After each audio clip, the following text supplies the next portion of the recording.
Hi Alex ആയിരുന്നു. ഇന്ന് നമ്മൾ സംസാരിക്കുന്നത് കിച്ചന്റെ ഒരു വിക്കർ ബാസ്ക്കറ്റുകളെ കുറിച്ചാണ് നമ്മൾ സംസാരിക്കുന്നത്.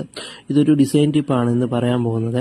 നോർമലി നമ്മൾ വിക്കർ ബാസ്ക്കറ്റുകളൊക്കെ നമ്മുടെ കിച്ചണിൽ യൂസ് ചെയ്യാറുണ്ട്. അപ്പോൾ ഇതുമാണ് ഈ വിക്കർ ബാസ്ക്കറ്റുകൾ സെറ്റ് ചെയ്യുന്നത് കിച്ചണിൽ ഒരു ഓപ്പൺ ബോക്സിനകത്തായിരിക്കും വിക്കർ ബാസ്ക്കറ്റുകൾ സെറ്റ് ചെയ്യുന്നത്. അപ്പോൾ ഇതുകൊണ്ടാണ് ഈ വിക്കർ ബാസ്ക്കറ്റുകൾ എപ്പോഴും ഓപ്പൺ ആയിട്ടായിരിക്കും കാണുന്നത്.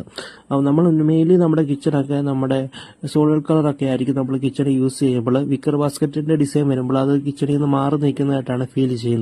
അപ്പോൾ ഇത് അവോയ്ഡ് ചെയ്യാൻ വേണ്ടിയാണ് നമ്മൾ ഇപ്പൊ ചെയ്യുന്ന ഈ മെത്തേഡ്. കാരണം വെച്ചാൽ ഇപ്പൊ നമ്മൾ നമ്മുടെ സെയിം കളർ തന്നെ ഷട്ടറിന്റെ സെയിം കളർ തന്നെ നമ്മൾ ഈ ഒരു ക്യാബിനറ്റിന്റെ ഷട്ടർ കൊടുത്തിട്ട് ആ ഷട്ടറിന്റെ സെന്റർ വശം നമ്മൾ കട്ട് ചെയ്ത് കളയാണ് ചെയ്തത്.